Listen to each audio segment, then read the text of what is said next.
Welcome to another edition of the Early Weigh-In podcast. If you're hanging out with us, make sure to hit that like button, subscribe to the channel, all the good stuff we ask you to do every week for us. Make sure to give us a follow there below on Twitter, and we're always on Apple Music and Spotify offering you different ways to listen to the podcast. Man, Ty, this Saturday is UFC 260. The heavyweight strap is on the line. It's the heavyweight GOAT, Stipe Miocic versus Francis Ngannou. Yeah, the long-awaited rematch. We've waited 3 long years for this. Definitely really excited for it. As you guys can see, we went positive just about 1.5 units last week. Our only straight pick of the night for Roman Dolidze, it didn't hit.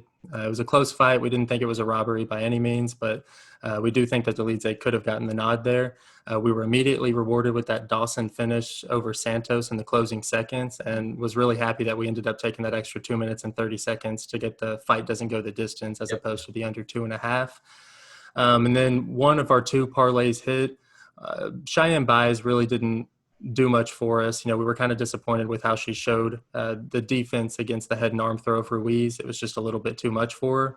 If you guys are following us on Twitter, you know that we've already made 2 plays and 2 big ones at that. One for O'Malley winning inside the distance, and one for Modestas, Bukaukas, and Michal Oleksiejczuk fight not to go the distance. Both of those pretty big plays, and judging by the card, there's not a ton of spots that we love on here, so we are going to hit the spots that we like a little bit harder than usual. For sure, man. And, like we said, there's been a bunch of COVID cancellations. I think we're only down to 9 or 10 fights with the Omar and Shane Young even being up in the air right now. But let's not waste any time, man. Let's go ahead and get into these. Yeah, we start off with an absolute banger here at the middleweight division, where we have Azaitar, who's 14-2-1, taking on Marc Barriault, who's 11-4.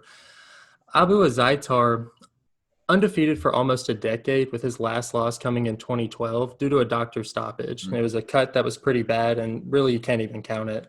That being said, it's his inactivity that's kind of played the biggest part in him being undefeated for that decade. Since 2016, he's only fought once, with that one time being against Victor Miranda in his UFC debut. In that fight, there was a couple things that I noticed. I noticed that he's an extremely fast starter. He throws everything into his punches, and they do look a little sloppy when he's throwing them. He's barrel-chested and very strong, and that's something that he relies on, especially if he gets taken down. Where we see Marc Barriault, he came into the UFC on an 8-fight win streak in the TKO organization, where he was the middleweight and light heavyweight champion. And then started facing that real UFC talent and not really faring well. He ended up suffering 3 straight losses coming into the UFC, one to Andrew Sanchez, to Christoph Jocko, then to Jun Young Park, and then finally got the win over Oscar Peixoto, where he ended up testing positive and it getting overturned to a no contest. Barriault, the one thing that he does is he's really able to pressure guys early and kind of overwhelm them. He's physically strong, and he doesn't really need to set up the takedowns that he has. He kind of has that like Rodolfo Vieira, just pure man strength to get the fight to the ground. And I do think that the size is going to be the biggest factor in this matchup, which is why I'm leaning towards Barriault here. What about you? Yeah, man. So we're disagreeing right off the bat, and I think this might be a common theme throughout the night. Abu there signed in 2017 with only 1 performance in the UFC. This guy's pulled out of 3 fights, and since been on a USADA suspension since. He's the older brother of UFC lightweight Ottman Azaitar, who was having the balcony issues there on Fight Island, and believe it or not, Abu he has quite the criminal history there. It's a pretty interesting read. If you want to read up on that there. So between them 2 boys, there's no telling what was in that bag.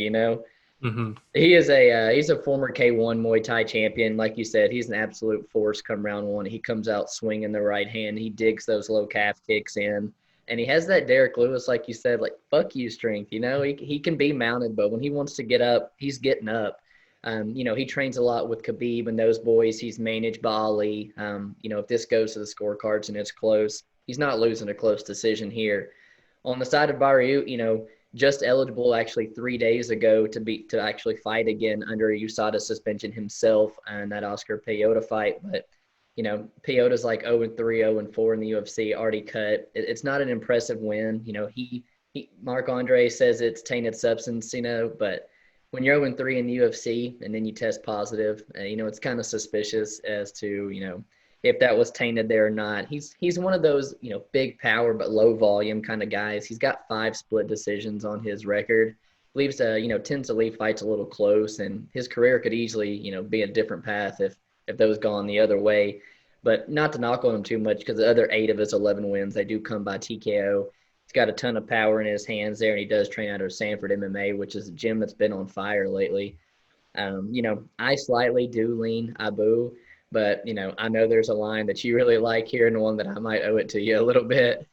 One, you guys know it's just a philosophy. If it's a 185 or bigger and they're giving you plus money on the under, take it. And I'm pretty sure you're going to come out positive. And right now, this line under 2.5 is sitting at plus 170. Yeah. I might convince you to play it, but if we don't, it's probably not the best spot on the card, like we've been saying. But it is one where I do feel like I have a lean. And if it's at plus money, maybe we should take it. Yeah, man. With Abu, like I said, I slightly lean him, but not real confident to bet him. Since 2016, he's had 1 fight where Marc Andre has had 10.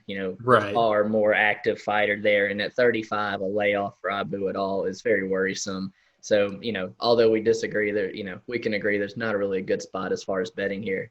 Yeah. We move down to the women's flyweight division, where we see a rematch, or I'm sorry, not a rematch, just a rescheduled fight between Gillian Robertson, who is 9-5, taking on Miranda Maverick, who is 8-2. It's a real interesting fight here, man. Both these girls, their styles are very similar. They both try to implement their wrestling a whole bunch and, have a lot of wins by submission. For Gillian Robertson, no doubt what the game plan is going in there. She really looks to use that chain wrestling of hers, and on top, man, she lives up to the nickname. She's a savage. She has nasty ground and pound. She's great at getting the back and, finding the sub. On her resume, Cheyenne buys Hannah Goldy, Calvillo, Cyphers, all before the UFC. And then, nothing but top-level competition really since entering the UFC, despite sporting that not-so-impressive 9-5 record there. In her last outing, she did get, just out-muscled by Talia Santos, who, really was a much better offensive wrestler, a lot stronger there. I feel Maverick might have the advantage on the feet, as she's the better kickboxer of the two, but she only has 1 TKO on her record, and it's by the doctor stoppage with a cut over Jojua. So, I'm not worried too much. I don't see her coming out here and dusting Robertson the way maybe Macy Barber did. But Maverick is a great addition at 23 years old to this flyweight division here. And I think the sky is really the limit for her at such a young age, but she's still really, really green to me. She's got wins over like Shayna Young and Victoria Leonardo. Those girls didn't really, do that impressive in their UFC debuts. They got beat pretty bad. She does have a win over Deanna Bennett, but it was one that she had to get back as she has a loss to her. And, Pearl Gonzalez, she did look good there, but Gillian also submitted that girl in round 1. So, I've seen Gillian prove that she can get UFC wins here. And at plus money, I've put a slight little dog play on Gillian Robertson. How do you see this one? I don't hate that. You talked about Gillian Robertson getting it to the ground by any means necessary. I mean, you're not kidding. She'll pull guard, and she has in plenty of her fights. If your ground game isn't up to snuff, though, she will exploit it. And you're right, she does have some dominant pressure when she is on top, having 5 of her 6 wins by finish in the UFC. You did touch on Talia Santos's strength being a big factor, and I hate to just harp on this, but in women's MMA, strength takes you so far, and you don't have to be as technical as long as you can outmuscle your opponent. And that's something that we saw in that Robertson-Santos fight, where it seemed like the grappling exchanges were initiated by Gillian, but just couldn't handle the strength of Santos from getting reversed and getting, I don't want to say lay and pray, but there wasn't much happening whenever Santos did get it to the ground. And that's something that I could see Maverick taking advantage of. Physically, she's very similarly built to Talia Santos, and just being defined for a woman. You look at her Tapology picture and it's intimidating. Like, yeah. I get the Fear the Maverick nickname. I do think that Maverick has the stand-up advantage. Like you said, she is a Muay Thai specialist. And that being said, she does take a lot of damage to give damage. She's not afraid to stay in that pocket. And although she does only have that 1 TKO win, I do think that she is bound for more in the future. From the way that she was throwing in that Jojua fight, that step-in elbow, everything was thrown with power. And I do think sooner rather than later, she's going to get that finish again. Right now the under 2.5 is sitting at plus 155. And I know I wear us out with some unders, but this is another one where I think both girls, especially with how they've been getting their fights done, I think that there is some value on this under 2.5. As far as a lean, I'll go with Miranda Maverick. I think that she'll be strong enough to stop the takedown, and if it does stay on the feet, I think that she could overwhelm her. Similarly to Macy Barber, not necessarily saying that Maverick is the same amount of volume or power, but she has the same build and the same style that I think that it could play out very similarly to that Barber fight. Yeah, so right now they have Maverick sitting at the minus 155, Robertson sitting at the plus 135. Do you see a play on Maverick there at minus 155? Or do you think that's just a little too steep, versus Yeah, the easy bet? it's just a small lean. At the 155, we're getting above 60%. And I think that, this is a Maverick wins this. I would play Maverick at minus 120 or better, but at this spot, I don't even think it's worth it. And I'd feel much better taking the shot on the under here to cover both girls. Yeah, man, I think this is a much closer fight than the odds indicate as well. I just slightly lean Gillian Robertson. Yet another fight I don't think that's going to be able to see the judges. We have Modestas Bukaukas, who's 11-3, taking on Michal Oleksiejczuk, who's 14-4. Oleksiejczuk, at only 26 years old, between his amateur and pro career, he's had over 35 fights, which is about as much experience as you could ask for at this point in his career. Some of my biggest concerns about Oleksiejczuk is the size of his frame. He carries a little bit of that extra weight. At only 6 foot tall, I truly do think that he's a middleweight that just doesn't want to cut. He has shown cardio problems in the past. And then I got to say something about it, his fight IQ. He's not the first or second, but the third guy to get Von Flue choked by OSP, and a choke that's easily defended. So I do call into question Oleksiejczuk's fight IQ in this one. He does have a very good chin and will allow his opponents to lay some shots and kind of wear themselves out. And then also Oleksiejczuk will shoot for the takedown, which is something that I really do hope that he uses against somebody in Bukaukas, who I've seen get taken down multiple times in his fights. And really not have an answer of how to get back up other than just being a big guy. Somebody I really like to compare Bukaukas to is Alexander Rakic. I think he's got a very similar build, a very similar stand-up game, just not the wrestling game to go with it. Some of Bukauskas's best weapons is his low calf kick, the footwork, and the stabbing jab that he has. And I do think that if he utilizes his length in this one, that it could play a big factor in slowing down Oleksiejczuk until it could finish him in the later rounds. Yeah, man. Bukaukas there, he's 1-1 in his UFC run so far. That first fight with Michaelitis, he was, I think, a second finish by Travis Brown elbows, but that one was a little bit weird. The Michaelitis set up and the cage door opened there, and he fell through it. Ref called it, but you could tell he was definitely dazed by him there. And then in his second fight, he gets knocked out in the first round by Jimmy Crute, but that was expected by a lot of people there. He's got great size, for the light heavyweight division, and he's going to sport a nice little size and reach advantage here. A lot of footwork and movement to his game, and was the Cage Warriors light heavyweight champ, and has been to Albuquerque there to train with your boy John Jones and stuff. He's got a real, kick heavy attack. He loves the stabbing front kick to the body, but he throws them really naked. He doesn't hide them very well, and it took no time for Jim Crute to really time it and land that overhand right. Jimmy Crute and Michaelitis both started to tear up his lead leg to try to limit some of that movement. So, I think the game plan has been kind of laid out for some people who want to, stop his movement. Bukaukas is a little bit, too hittable for my liking. I think Oleksiejczuk has really, really good boxing. He did take his UFC debut short notice against Khalil Roundtree and then popped, for steroids after that. But we see time and time again where short notice people end up getting the big upset and popping because they're not in the USADA protocol and stuff like that leading up to making those short notice debuts. But then he moves on to the OSP fight, and you want to talk about stunt, man. I mean, first round, he just put it on OSP. He landed the left hand probably 16, 20 times, put OSP down multiple times, and then becomes the victim of the what do they call it, St. Preux choke now because he's got so many of them. He put a lot of work, he said, into the conditioning, the strength. But we didn't really get to see it because Jim Crute shoots literally the first 10 seconds of that fight. But, I think this fight ends relatively quickly, man. Michal comes out super, super fast, puts a ton of pressure and loves to throw that left hand at you. overextends on it. If he doesn't crack you, he leaves himself open. But I'm leaning toward Michal Oleksiejczuk. Do you have a person you're leaning toward here?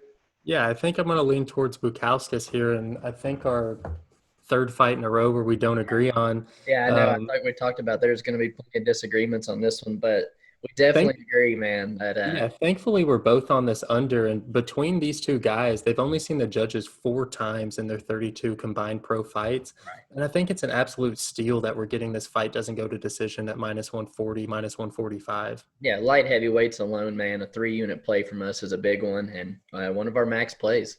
Don't want to jinx it, but one of my favorite plays of the year up to this point. So I'm definitely excited to see if and when it hits. Me too, man. Our next fight takes place in the men's middleweight division where we have Jared Gooden, who is 17-5, taking on Abubakar Nurmagomedov, who is 15-3-1. Currently, Jared Gooden is sitting at about the plus 200 underdog there. Shout out to Best Fight Picks, or the sponsor, good friend of Jared Gooden there. It's got to be cool to have somebody like that in the UFC that you've been riding with for a long time. He did make his debut there against Alan Yoban. I actually picked Jared Gooden to win that one there. He's just kind of outclassed by the veteran there, but he definitely had his moments, and it was one run going into that third round. He is very, very gifted physically. He's going to look much bigger than Abubakar does there. And, for 27 years old, he's a pretty experienced fighter, himself, although, you can kind of question that level of talent that did get him into the UFC there. But I did see improvements despite that loss to Joban from the regional scene. I thought he looked like he took a much more serious approach to this one, was much more patient in his shots, looked land his good right hand. He's got 13 of his 17 finishes there. But like someone fighter that you've mentioned before in Brandon Moreno, he kind of leaves his head out front, man. He's kind of easily hittable, and a good striker like Joban was able to capitalize on that. On the Nurmagomedov side, it's kind of just got the name that might have got this guy the hype, and into the UFC. Khabib is always in his corner, normally his father as well, but I'm just not really sold on him, Of course, he's got the above average grappling, but he's been stopped by a lightweight, Magomed Mustafayev. You talk about him being, tapped twice to Pavel Kush, who was 1-4 in his last 5, and Zawada, who was 1-4 in his UFC run. So it's not impressive guys who are beating him by no means. He keeps his hands real low, and he's super heavy on that lead leg, much like Khabib is. But he shoots a good double that he's got good timing on. But kind of like Khabib in his early days, man, he doesn't really, have the ground and pound to his game. He's kind of happy to sit and guard and just kind of coast these out to decisions. It's a much closer fight to me than these odds are aligned, and I think Jared Gooden could be poised for an upset on Saturday, man. And another one that we're just not seeing eye to eye on. Between Abubakar and Bruno Silva, they're probably the two current best MMA fighters that have gone 1-2-1 in their last 4. I think Abubakar, although he's not a Khabib, he's still training with Javier Mendez and all the killers, which is never a bad thing in MMA. And, just like any Nurmagomedov, he does have that impeccable timing of takedowns and amazing top pressure. And although he hasn't really lived up to the expectations that people had put on him, I do think that he could go out here and really put on one of the more dominant performances that we're going to see. Jared Gooden, you talked about that Joe Bond fight and him just kind of being a step behind. I mean, that's a step behind Alan Joban, who's 38 years old. And then, at the very end of the fight, he shoots for the takedown, a lazy takedown in that, and almost gets finished at the very end of the fight. I personally am not very high on Jared Gooden. I don't even like him as a person. In that Alan Joban fight, they started off the fight and he didn't want to touch gloves and they didn't even have beef. Like, I think that Jared Gooden has a chip on his shoulder. And from what I've seen, he just hasn't impressed me. There are a couple of things that I do like and something that I do kind of worry about in this fight. Gooden does throw a jumping knee up the middle that I think could keep Abubakar honest on his takedown attempts. And he does have a decent jab. And as long as he can keep this fight on the feet, I think it could be a much closer fight than it should be. Although Abubakar isn't just completely lost on the feet, I do think that it's not his path to victory to keep this standing. But for whatever reason, he thinks that he's the Zabit type Dagestani Russian as opposed to the Khabib side. And it's kind of disappointing and why we see 3 losses on his record. Not to mention those 3 losses are coming by submission, which is an area that I would hope that he has covered, and we're just not seeing it. I do think that the Zawada win was a fluke. That's why I think I'm high on him. I don't think that he's going to live up to that Nurmagomedov name, but I do think that he's the A side here, and he should get it done relatively easy, barring a crazy knockout by Jared Gordon where he catches him.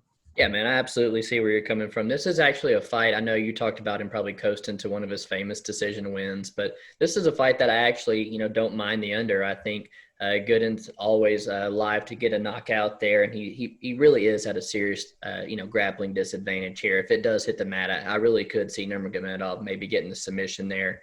It's crazy that we're disagreeing in this many fights, man. Yeah, I don't hate it. I mean, I think as I look forward, I don't think that the trend is going to end anytime soon either.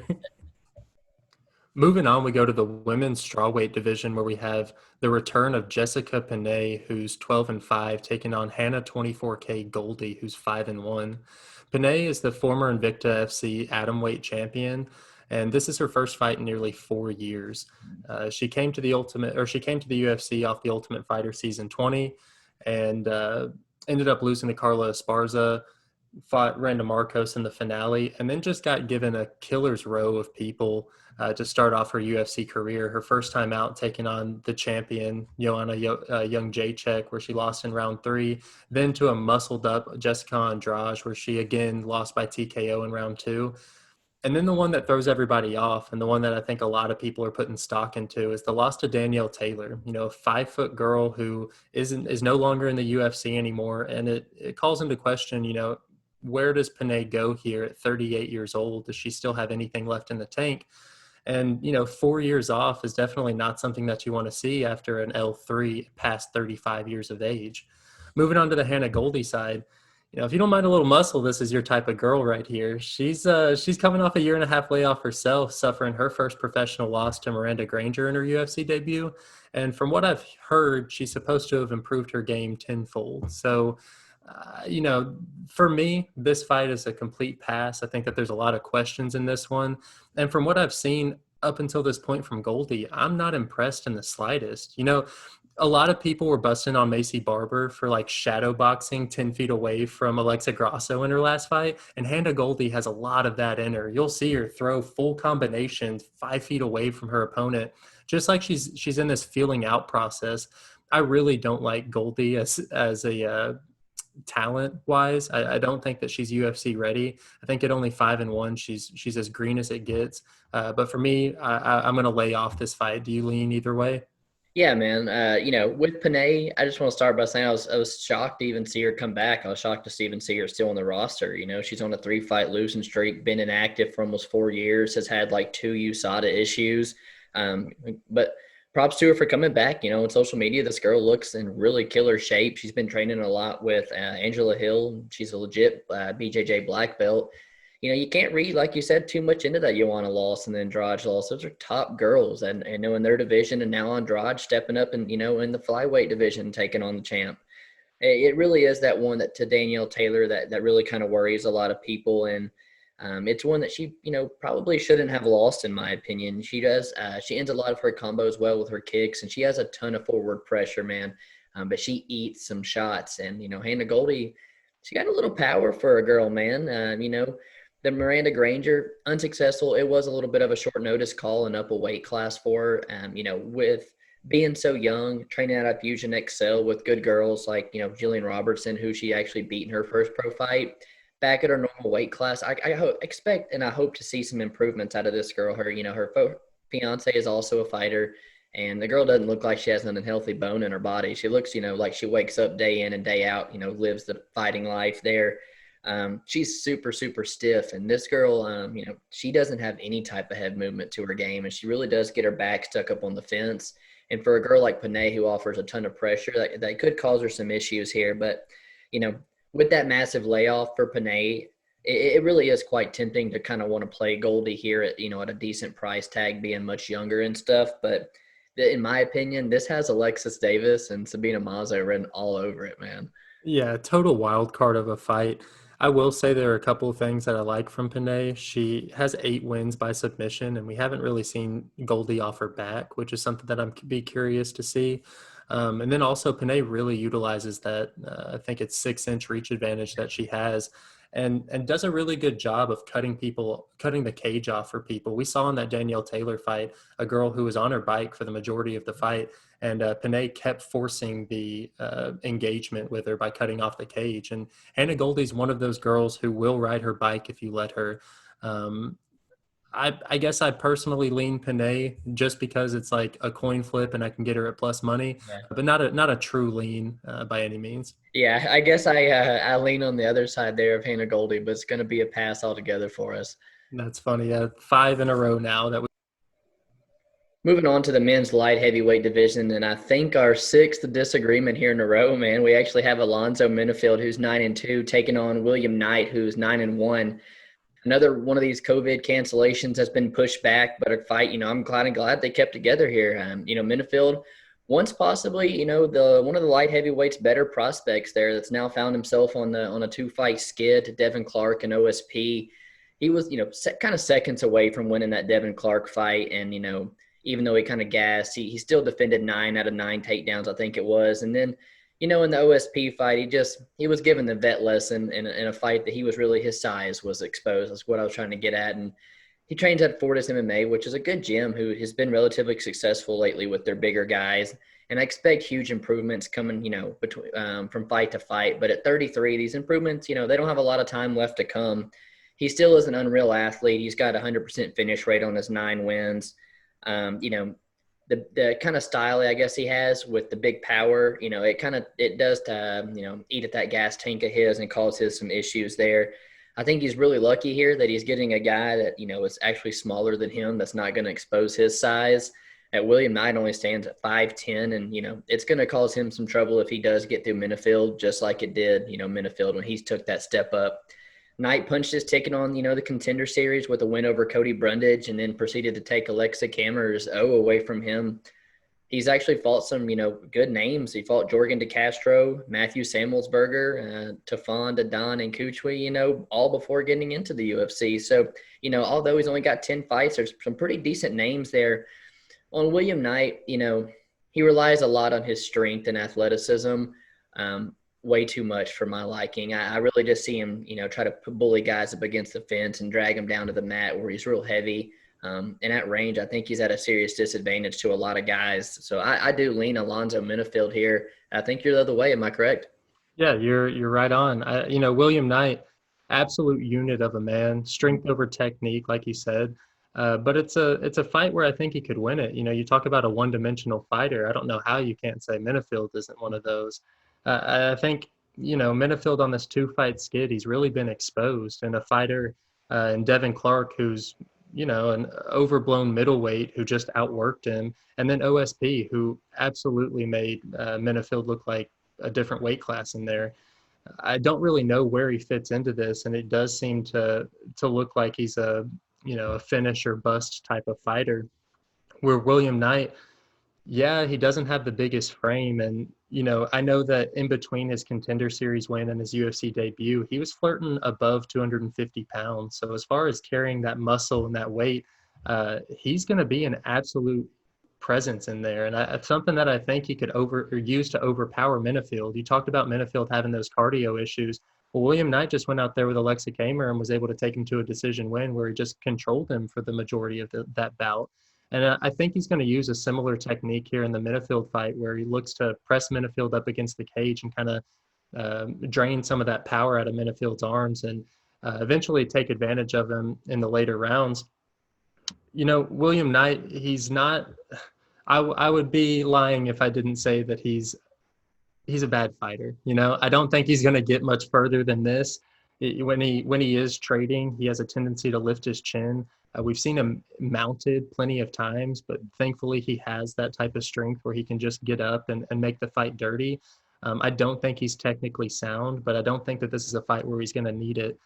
So I pick William Knight. And if William Knight had a team behind him like Alonzo Menifield does in Fortis, I'd definitely be picking William Knight here. There's just a lot of, I feel like it's a theme of this fight card, but a lot of question marks in this fight surrounding William Knight here. And I don't know if he's going to be making those improvements that he needs to continue getting wins here in the UFC. I'll lean him, but it's not a confident pick at all. Yeah, man, I'm not too confident on Menifield myself. Like most light heavyweight fights, this one is set at 1.5 rounds. I think Mm-hmm. this one goes over or under.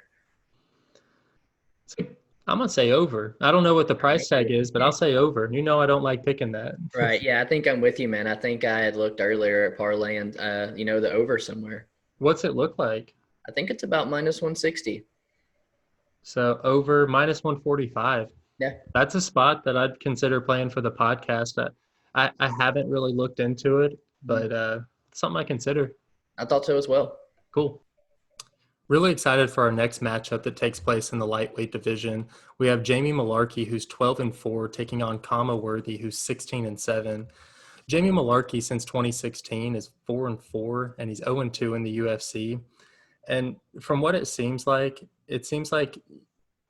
even prior to the UFC, anytime he faced a higher caliber striker, he just falls short. We saw that in the Alexander Volkanovski loss, where he got knocked out in the first round, and then not 5 months later, not even a half a year later, he tries to return and immediately gets knocked out again against Luque Catabig. He takes a year off in between that and kind of gives his chin and his body a chance to recover and puts together this 4-fight win streak that actually gets him his ticket into the UFC, and then is immediately met with Brad Riddell, another high-caliber UFC striker who just outclasses him. Yeah. Then we move to the next fight with Faraz Ziem, who we bet Mullarkey, and in my opinion, that was a robbery. I think Mullarkey controlled him for enough time to where it was unquestionably his fight. It is what it is.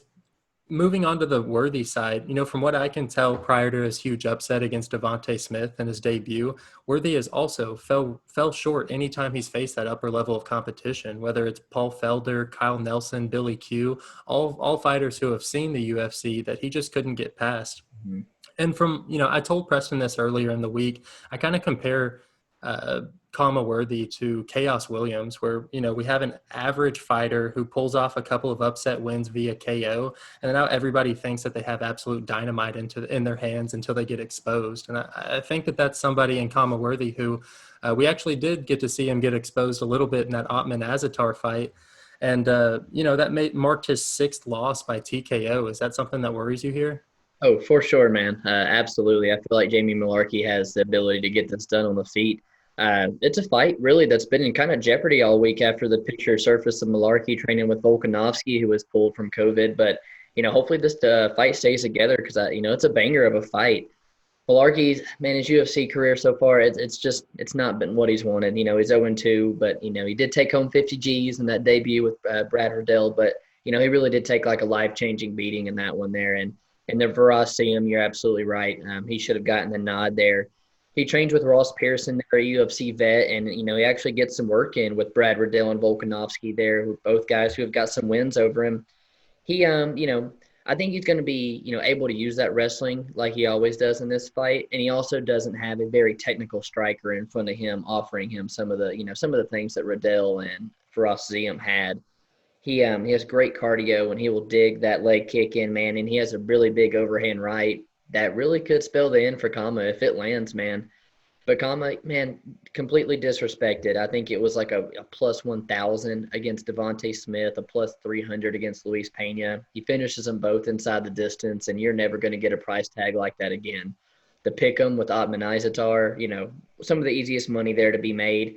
And then again, opened as almost a 2-1 favorite here against Mullarkey, almost been steamed down closer to a pick'em. He's kind of, he's turned his career around. This guy's won 7 of his last 8 fights. He's really athletic and fast on the feet. But he trains out of Pittsburgh, man. And, looking through his social media, there's no one really to note in that, in that room on the mat with him. And I think that's why you don't see these improvements. He's kind of that KO or bust. And he puts himself to be hit. Like you said, this guy's been finishing all of his losses, 6 of them by TKO, drops the ball, and you step up. I think we actually are going to agree here on the dog that Jamie Mullarkey gets this done, but it is a tricky fight, man, and I think we're probably going to stay away from it. Yeah, if we do play Mullarkey, it's definitely not going to be a heavy play. But again, it's like if we see a fight as a near coin flip, we have a lean on one guy and he's plus odds, we kind of kick ourselves in the ass if we didn't at least take a small stab at it. I know, but I know we're also kicking ourselves in the ass after the Frost one, and we don't know if we want to let Mullarkey bite us again, you know?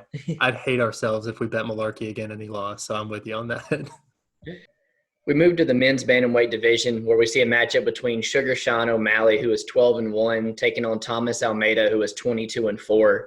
It's an exciting matchup between two very dangerous strikers here. And, I'm a big fan of Sean O'Malley, man, but really don't care for the way he handled that loss to Chito Vera. But, I still consider him one of the better prospects the UFC has and, across any division. The Cheeto knockout, or the what led to the finish there with the leg injury, it was really just an unfortunate circumstance. A lot of people didn't even, commentators included, didn't even notice it. You have to go back and rewatch that fight to see when it first happens there. And it's a freak accident, man. But you've seen it happen before. Michael Chandler lost his belt that way and didn't complain, half as much as Sean O'Malley did there. He trains out of the MMA lab with some good people, and he, offers a ton of feints, a good counter right. He's a terror on the feet with his striking. Almeida, man, he stormed the division, leaving like a highlight reel to be made in his work. But, since his career has kind of taken a drastic turn for the worse, this guy's lost 4 of his last 5. And when you really look back on Almeida's run, it's not that impressive. Tim Gorman, Yves Jobin, who are those guys? Brad Pickett hurts him. He comes back to finish Brad Pickett. And, Anthony Burchak, another not good win. Cody Garbrandt was just the first real prospect contender that stood in front of Thomas Almeida and made him pay really early. And it's followed up with Jimmy Rivera, with Rob Font, and even Jonathan Martinez, a guy that you and I are not high on by no means. We bet Almeida there. And I know we fattened the bankroll on that Davey Grant knockout, even though it was untracked, Almeida's just not a guy that I'm high on. And we released a big play on O'Malley inside the distance. The money line doesn't offer much value, but I'm Sugar Sean all day here, man. How about you? Yeah. Now, before seeing that Martinez fight, I could have convinced myself that Almeida has, taken these 2 years off. He's under 30 years old. He's going to come back with all these improvements, and he needed that time off to, let his chin recover and everything. And then he just, in that Martinez fight, I knew it would be an immediate fade right after I saw it. He looked slow, flat-footed, a little undersized against somebody in Martinez who's an ex-flyweight. Now he's fighting somebody in Sean O'Malley who's 5'11", one of the biggest guys in the division. And I understand that Almeida's last fight was at 145, but it doesn't take. I mean, Jonathan Martinez's frame didn't change any to make him look small in there. I will say that Almeida early looks like a different fighter. He was bouncing around and kind of giving the illusion of footwork and movement. But as soon as that second bell rung, he completely forgot everything and just became a standing target, and one that I think Sean O'Malley's really going to capitalize on. Sean has that incredible ability and understanding of distance management and really has the length and speed to complement it. And what makes him, what makes it impossible to walk down Sean O'Malley is how he moves so unpredictably in the cage. It's just going to be too much for Thomas Almeida to try and handle. And Thomas Almeida is kind of one of those guys who relies on rushing in with combinations. And that's something that actually cost him in the Jonathan Martinez fight. We saw over and over and over again Almeida rushing in with those combinations and Jonathan Martinez being able to land a counter right when he was rushing. And that's something that Sean O'Malley is the best at, I mean, the master of baiting out those attacks from his opponents and then really capitalizing up with a counter. Like you said, it's like Sean O'Malley. It's just an unfortunate scenario, him losing to Chito Vera that way. If I'm being honest, he's one of my favorite guys to do tape studies on. And I do think that the 2-year layoff from the suspension that Sean O'Malley had, I think it was only beneficial for him. I know that he was really working on that grappling, and that's why I think that we kind of opted for the inside the distance prop as opposed to that TKO prop, because I really do see him hurting Almeida here and then trying to lock up a submission just to kind of prove to us that he's well-rounded.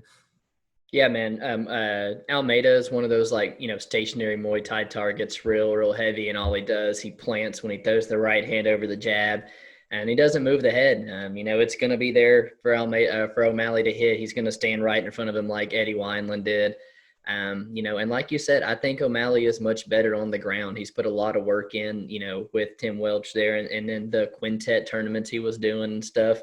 He submitted Takanori on there. So, yeah, I think the submission as wild card as Sean is, it is something that is live, and with just the, slight pain a little extra. I'm glad we took that inside the distance on Sean. I think it's his fight to lose, and I really expect a brilliant performance from him on Saturday. Same. I will admit there are a couple of things that Almeida does that kind of worries me.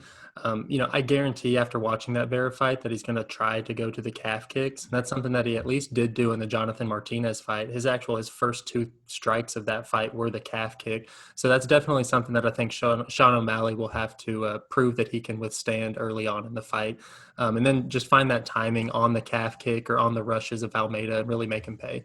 Yeah, man, those leg injuries for Sean, a long history of that, and it's probably always going to be an issue going forward. I just hope we don't see Almeida be the one to capitalize on it again. 100%. Our co-main event of the evening is Tyron Woodley, who's 19-6-1, taking on Vincente Luque, who's 19-7-1. I just came out of tape study with Woodley today, and just to put this into perspective, I sat there through an hour and 15 minutes straight of watching Tyron Woodley get his ass whooped, and it's damn near impossible right now to come out of tape study wanting to bet him at all. Even at this price tag, it's hard to convince myself to, but there are a couple of things that are really working in Tyron's favor right here.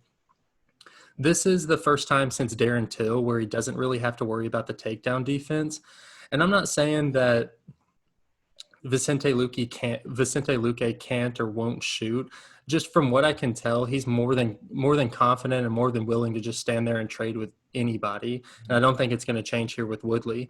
This is also Woodley's first time where in like the past half decade where he doesn't have to worry about conserving his energy for 5 rounds.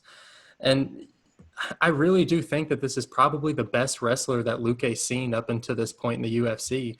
Luque, there's a blueprint out to beat Luque already, and we've seen that with the Wonder Boy Thompson and the Leon Edwards fight, but you have to be an elite level striker to do that. I think Tyron Woodley has power, but not necessarily that elite level striker to get it done like either of those guys did. One thing that I could see Woodley relying on here, though, is his wrestling. We've never seen Luque really tested with wrestling. Maybe Bilal Muhammad being the best wrestler that he had, but even Bilal didn't even get around to test that wrestling takedown defense of Vincente Luque. I think Luque has a lot of stuff going for him, and if he does put that pressure and keep Tyron Woodley back against the cage, it could be a long night for Woodley like we've seen in his last 3 fights. But I also think that there's a lot of value on Woodley inside the distance at plus 600. How do you feel about it? Yeah, man, the ex-champ is severely getting disrespected with these odds, and you'll be the first to let me know that I used to talk Woodley's head up a bunch.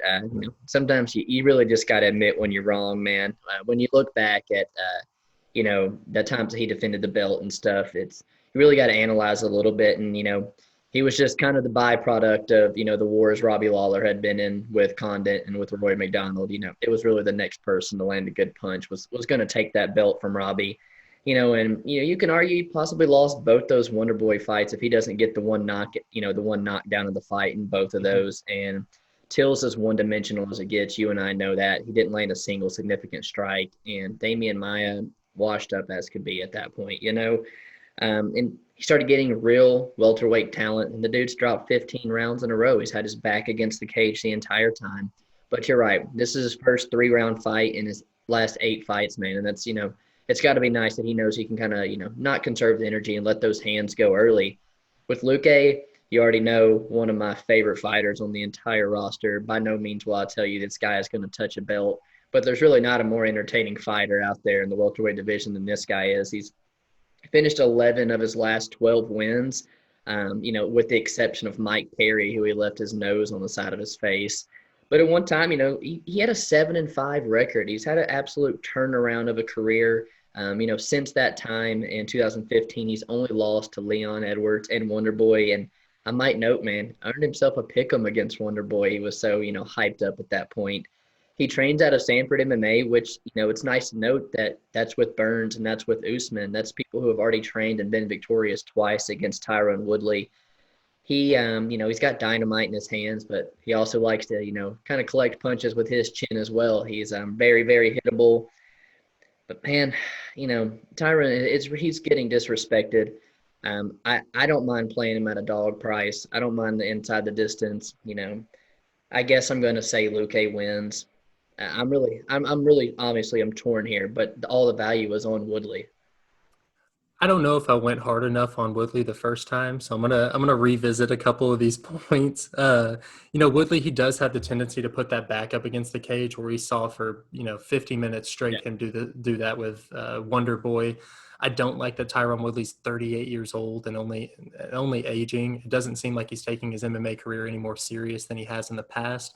And then I also don't like that he resorted to that sports psychologist and still wasn't able to throw in the Colby Covington fight. Yeah. So I do think that he's exhausted a lot of efforts into trying to turn around his career, and it hasn't worked yet. Hopefully this matchup, styles make fights. Hopefully he can get something done. And at plus 600, yeah, we've been saying it for the last like 3 fights of Woodley's. It's disrespectful that he's getting these odds. Hopefully he can finally pay it out to us. Yeah, hopefully finally getting a big step down in competition.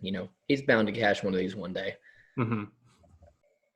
The main event of the evening is the heavyweight GOAT, Stipe Miocic, who is 20-3, taking on the number one contender, Francis the Predator Ngannou, who is 15-3.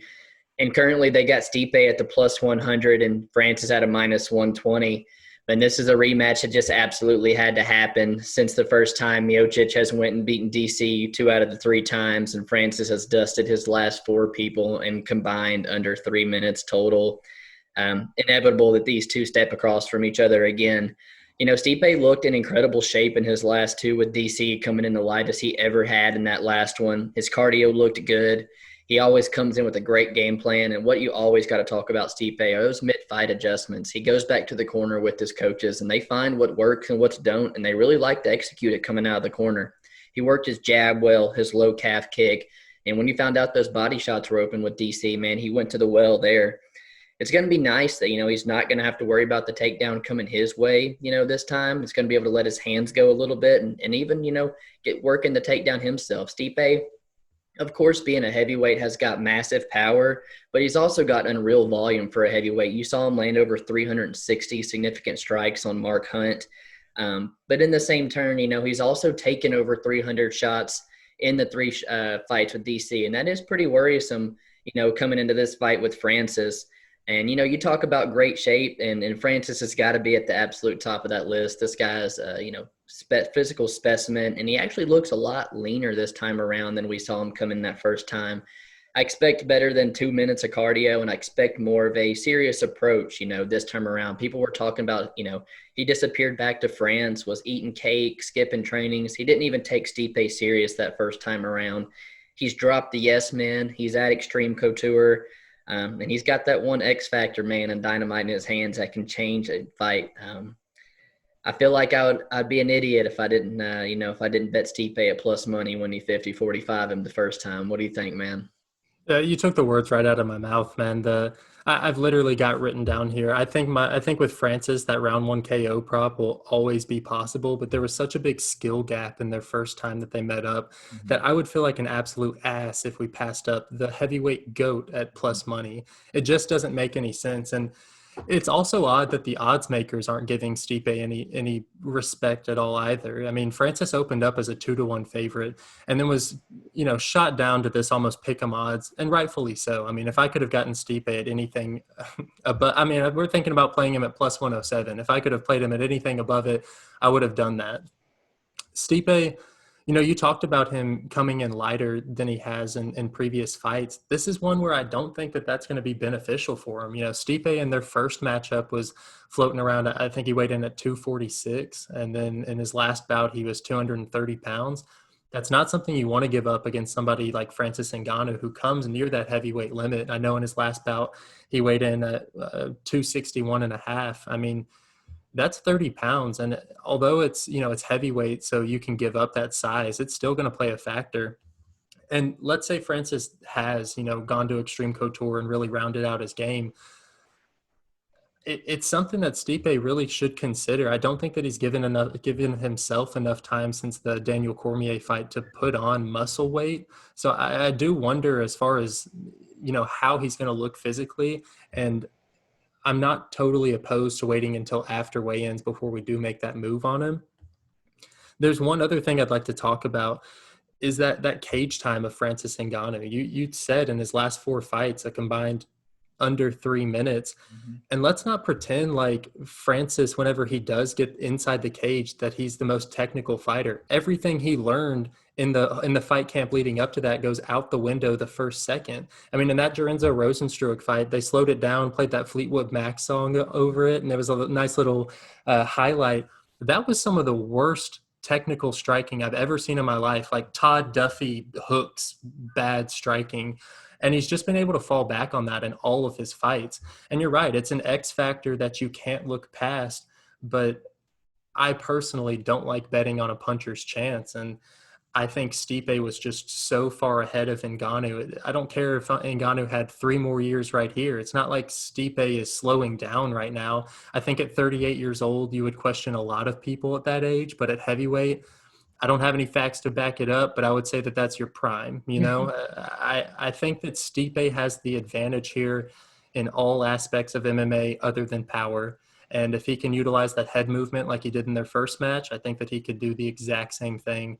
I lean Stipe, and I'll officially say it, although I'll feel, it just is what it is. It's not something that I think either one of us are leaning heavy on Miocic. It's just like Dominic Cruz in his last bout against Casey Kenny. He's just too good and proven himself just too much that if you can get them at dog odds and you pass it up, that's on you, you know? Absolutely, man. I am right there with you.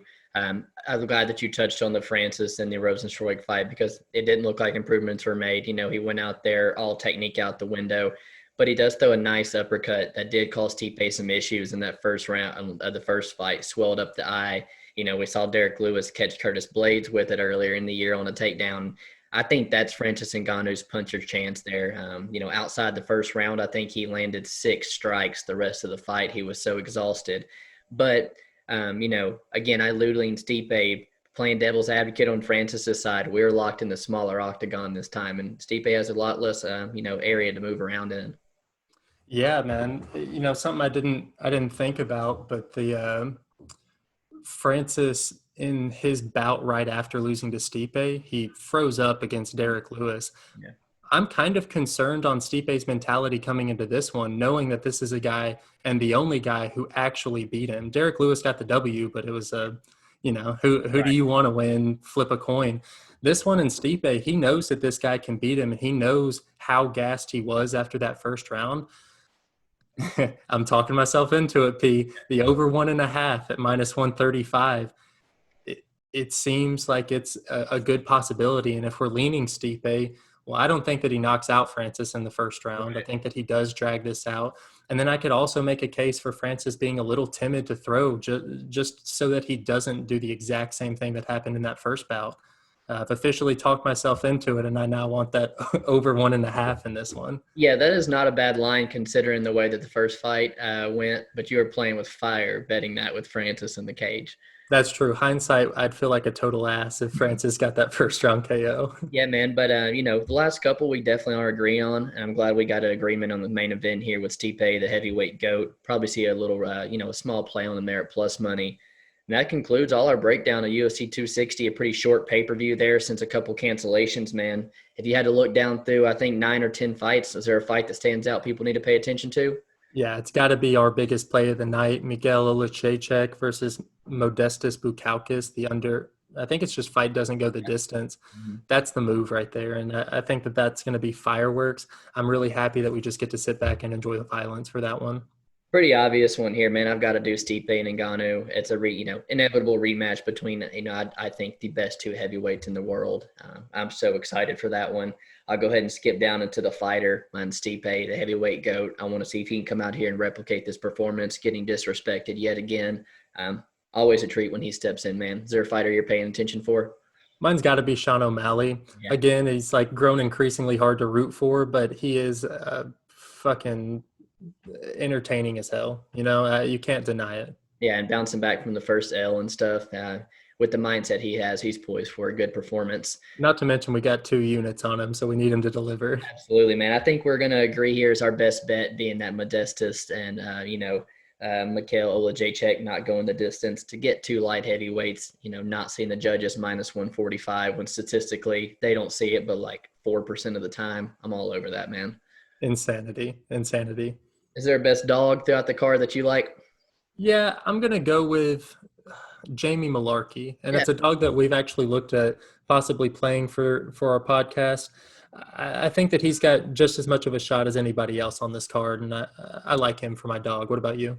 yeah, man. It's hard not to pick Stipe or Mullarkey at dog odds because we might play both of them. But if I had to pick someone, Woodley as next champ, taking a big step down in competition, finally getting him a 3-round fight at plus 200 or more, he's rightfully getting disrespected. And it's almost worthy to just force a play on him, in my opinion. Yeah, and like we talked about that inside the distance at plus 600. One of those you can expect to see that on our playlist.